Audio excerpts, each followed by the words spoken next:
そんなに悔しけりゃ、右手でも持ってきなさいよ。そうね、本物の右手を持ってこられたら許してあげる。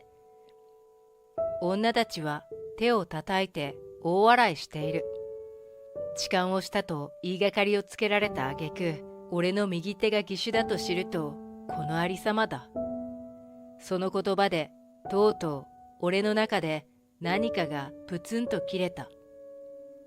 こいつら、絶対に許さねえ。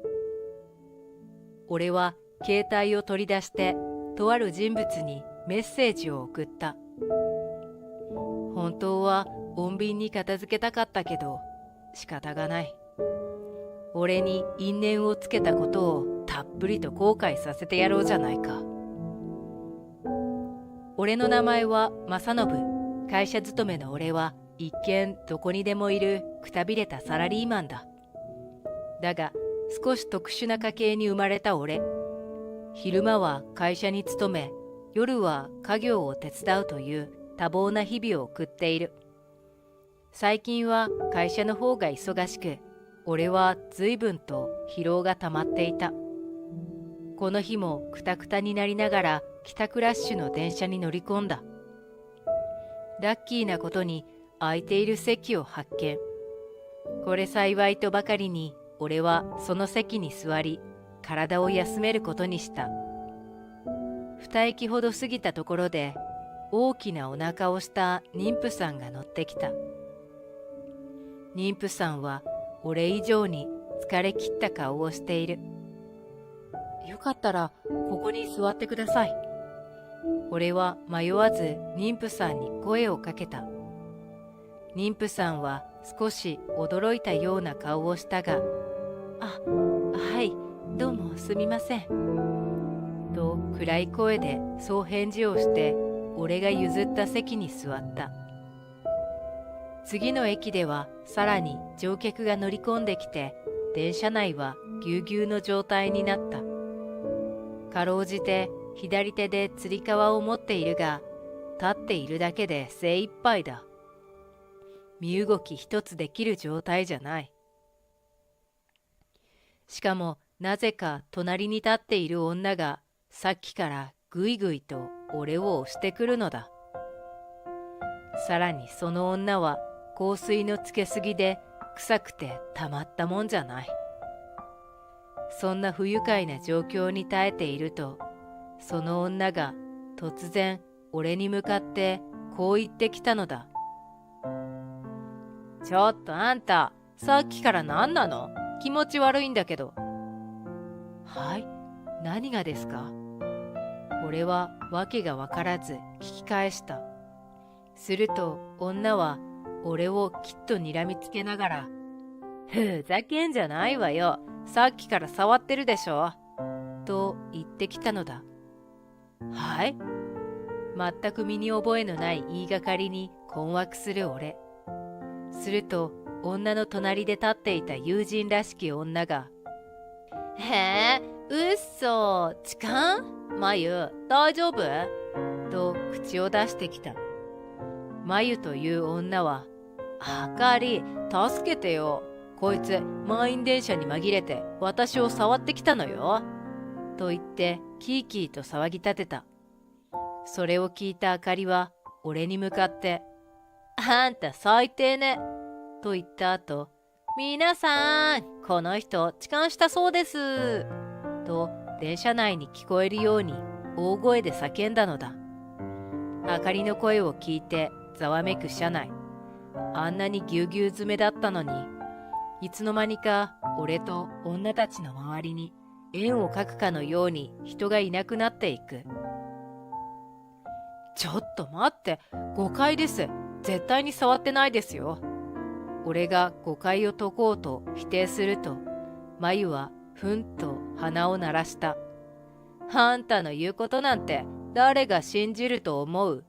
そう言ってにやつくまゆを見て、俺は確信した。こいつ、俺がやっていないことが分かってて、わざと俺をはめようとしているんだ。こんな卑劣な奴らに屈するわけにはいかない。そう思った俺は、じゃあ俺がやったという証拠があるのかよ。と強気に眉を睨みつけた。するとあかりが、はあ、証拠なんて必要ないでしょ。それより早く眉に謝りなさいよ。と口を挟んできた。あかりの言う通りよ。まずは私に謝りなさい。と腕を組み仁王立ちする眉。謝る？俺が何もしていないのに？俺は呆れて聞き返した。すると眉とあかりはにやりと笑いながら、今謝るなら示談で済ませてあげてもいいけど、警察に突き出されたくなかったら早く謝りなさいよ。と言ってきたのだ。こいつらやっぱり金目当てで俺を痴漢に仕立て上げたんだ。俺は今まで抑えていた怒りの感情が一気に爆発した。ふざけるな。お前たち俺をはめようとしているんだろう。俺が怒鳴ると眉とあかりは少し動揺を見せたが、すぐにまた意地の悪い顔になり、人聞きの悪いこと言わないでよ。加害者のくせに往生際が悪いわね。だいたいあんたが触っていないことなんか誰も証明できないんだから、諦めてさっさと謝ったら。とわめき始めた。しかし俺が、いいだろう。俺が痴漢していないっていう証拠を見せてやるよ。と言うと二人は驚いたように目を見開いた。証拠ですって。そんなものあるわけないじゃない。おかしいんじゃないの。そう言って鼻で笑う眉に俺は右手を見せつけた。よく見ろ。俺の右手は義手なんだよ。それに俺は左手につり革を持っているだろう。だから痴漢なんかできるわけがないんだ。わかったか？これでもう俺が痴漢したとは言えないだろう。周りの乗客たちも眉たちの反応を固唾を飲んで伺っている。すると眉がぷっと吹き出した。この痴漢男、義手だからって何よ。は？眉の信じられない発言に俺は一瞬フリーズした。俺が痴漢をしていない証拠が出たにもかかわらず、眉はあくまでも俺に痴漢されたという主張を貫き通そうとしているらしい。俺は怒りを通り越して憎しみのような感情が湧いてきた。おそらく般若のような顔になっていたのだろう。そんな俺の顔を見たあかりが、そんな顔して怖い。そんなに悔しけりゃ右手でも持ってきなさいよ。と茶化してきたのだ。眉も、キャー、そうよ。本物の右手を持ってこれたら許してあげる。と手を叩いて大笑いしている。俺の中でとうとう何かがプツンと切れた。こいつら絶対に許さねえ。俺は携帯を取り出してとある人物にメッセージを送った。本当は穏便に片付けたかったけど仕方がない。俺に因縁をつけたことをたっぷりと後悔させてやろうじゃないか。なに勝手に携帯いじってんだよ。とりあえずあんた、うちらと一緒に次の駅で降りなさいよ。きっちり落とし前つけてもらうから。言うこと聞かないと駅員さんに突き出してやる。そしたらあんたの人生終わりだよ。楽しそうに俺を脅す眉とあかり。そんなこと言っていられるのも今のうちだ。俺は二人に気づかれないようにぼそっとつぶやいた。この二人はすぐに恐怖のどん底を味わうことになるだろう。その時の二人の顔が今から楽しみだ。そんなことを考えながら俺は言われた通り二人と一緒に次の駅で降りることになった。俺が逃げないように眉とあかりは俺にぴったり張り付いている。そんな様子が異様に見えたのだろう。不審に思った駅員が俺たちに声をかけてきた。どうされたんですか？不思議そうな顔でそう尋ねる駅員に、まゆは、この人、私に痴漢したんです。と言って俺を指さした。駅員は驚き、痴漢だって？少しあちらでお話を伺いましょうか。と言ってきた。すると、いや、大丈夫です。うちらで話つけるんで。と少し慌てたように断るまゆとあかり。いや、駅員さんに話を聞いてもらいましょう。と俺が言うと、いいからあんたは黙ってなさいよ。とまゆに足を踏みつけられた。だが、電車の中で起こったことは私たち駅員も把握しなければなりません。お話を聞かせてください。駅員はまゆとあかりにそう言うと、俺の方を向いた。そして、あなたが痴漢をしたんですね。と険しい顔で尋ねてきたのだ。違います。俺は痴漢なんかしていません。俺がそう言うと、嘘つき、こいつがやりました。私はこいつがまゆに痴漢しているのを見ました。だから間違いありません。とピーピーわめき出すまゆとあかり。だがそんな二人を無視して、電車で俺は左手につり革を持っていました。それに右手は義手なんです。義手で痴漢はできません。俺はこの二人にはめられたんです。俺はそう説明した。義手ですか。そう言って俺の右手を見る駅員。すると、義手だって痴漢することはできるでしょ、この変態。そう言ってまゆが俺の右手を掴んだのだ。何をすれ。どうして右手がなくなったのか知らないけど、いい君ね。俺はすぐにまゆの手を振り払い、どうして右手を失ったか聞きたいかとまゆを睨みつけた。するとその時俺の携帯が鳴った。やっとあいつが到着したか。俺は即座にその電話に出て自分の居場所を告げた。何よ、誰が来るわけ？教えなさいよ。まゆが俺を睨みつけた。誰か来たところであんたの痴漢は取り消されないけどね。それもそうね。まゆとあかりはお互いの顔を見ながらうなずき合っている。俺はそんな二人を無視して電話の相手が来るのを待った。そして5分後。兄貴、すみません。遅くなりやした。スキンヘッドにサングラスをしたごつい男が近づいてきた。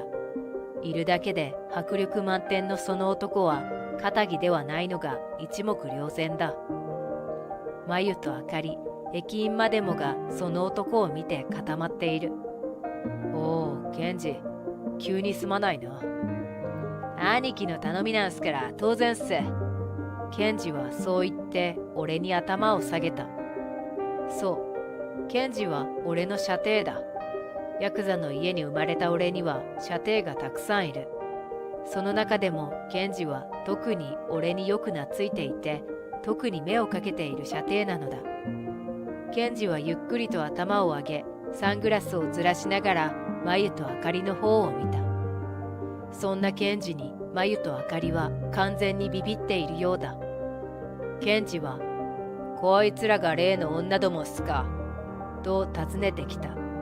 ああ、俺が痴漢をしたと言い張って困ってるんだよ。俺がそう答えると、ケンジはブハッと吹き出した。兄貴が痴漢？ウケますね。しかも兄貴のタイプと真逆じゃないっすか。兄貴は根っからの面食いですもんね。おい、ケンジ、余計なこと言うな。お調子者のケンジはどうやらこの状況を楽しんでいるようだ。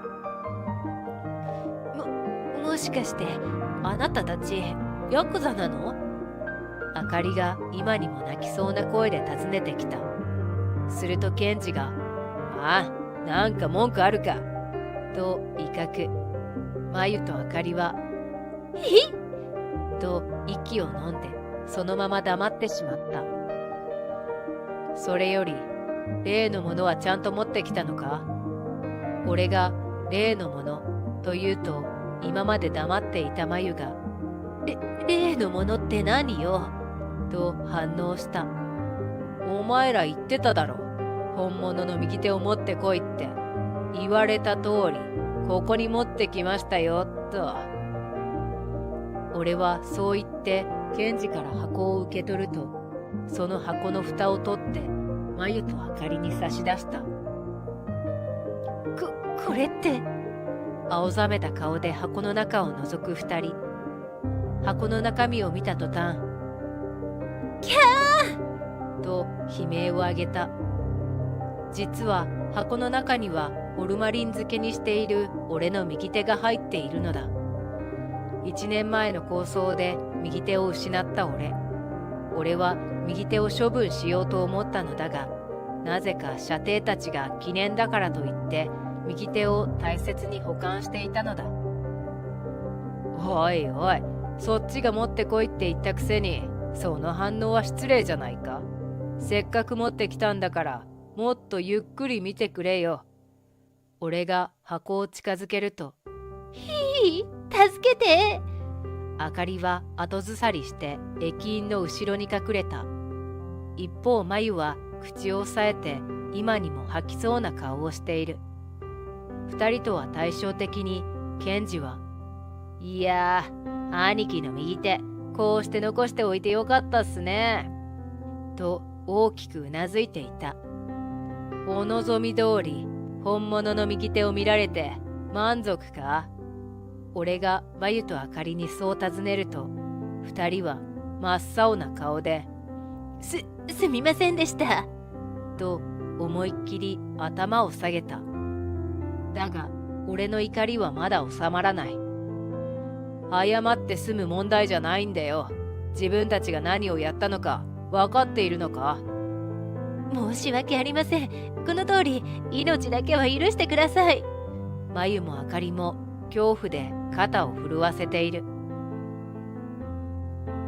するとその時、少しいいですか？後ろから女の人の声がした。あなたは？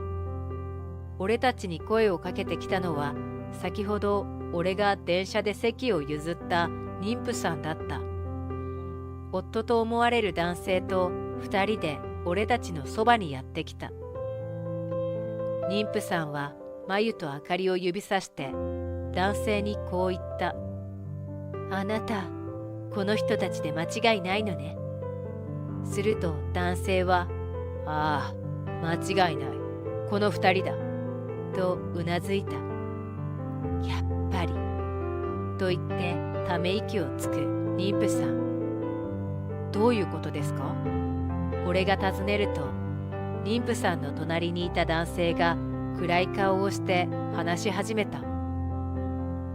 先月、私も同じ電車で痴漢の冤罪に巻き込まれたんです。私はこの2人に言いがかりをつけられて100万円を脅し取られました。この2人、常習犯なのか？俺がギロリと2人を睨むと、まゆもあかりも真っ青な顔をして立っている。すると妊婦さんがぽつりぽつりと話し出した。私、夫をはめた2人組をどうしても許せなかったんです。だから夫が被害に遭った同じ電車に毎日乗ってその2人組を探していました。そしたら今日あなたが痴漢の疑いをかけられていて、だけど私に席を譲ってくれたあなたが痴漢をするなんて思えなかった。もしかしてと思って夫に連絡して来てもらったんです。そう言い終わると涙ぐみ鼻をすする妊婦さん。おい、本当なのか？俺がまゆとあかりに確認すると、二人は蚊の鳴くような声で、はい、申し訳ありませんでした。お金は返します。と謝罪した。お前らのやった冤罪はすべて警察の前で白状しろ。もう分かっていると思うが、兄貴はヤクザの家の長男だ。兄貴の言うことを聞かないと、お前らの命の保証はないぞ。俺とケンジがそう言って二人を脅すと、二人は泣きながらうなずいた。なるほど。他にも余罪がありそうですね。とりあえず事務所の方まで行きましょうか。警察にも連絡して来てもらいます。駅員の申し出により、まゆとあかり、そして妊婦さん夫婦は事務所で警察を待つことになった。一方、警察嫌いの俺とケンジは自宅へ帰ることに。とぼとぼと歩く駅員に連れて行かれるまゆとあかりの後ろ姿を眺めながら、ケンジが「兄貴、災難でしたね」と言ってにやりと笑った。本当だよ。ただでさえ仕事が忙しくて疲れているっていうのに。じゃあ、片木の仕事辞めたらいいじゃないすか。おじきも家業に専念してほしいって言っていましたよ。やだね。俺はいつか完全な片木になる予定だからな。そんな話をしながら、俺とケンジは自宅へと帰ったのだった。後日、あの時の駅員から連絡があった。やはり、まゆとあかりは余罪がボロボロと明らかになり、そのまま警察へ連行されたらしい。俺とケンジの脅しが効いたのか、反抗することなく、すべて吐いたのだという。また、妊婦夫婦には2人の親から100万円と慰謝料が渡されたとのこと。あなたのおかげでこれ以上被害者を出さずに済みます。と駅員からお礼を言われ、少し照れくさかった。何はともあれ一件落着。なんだか俺も晴れやかな気持ちになったのだった。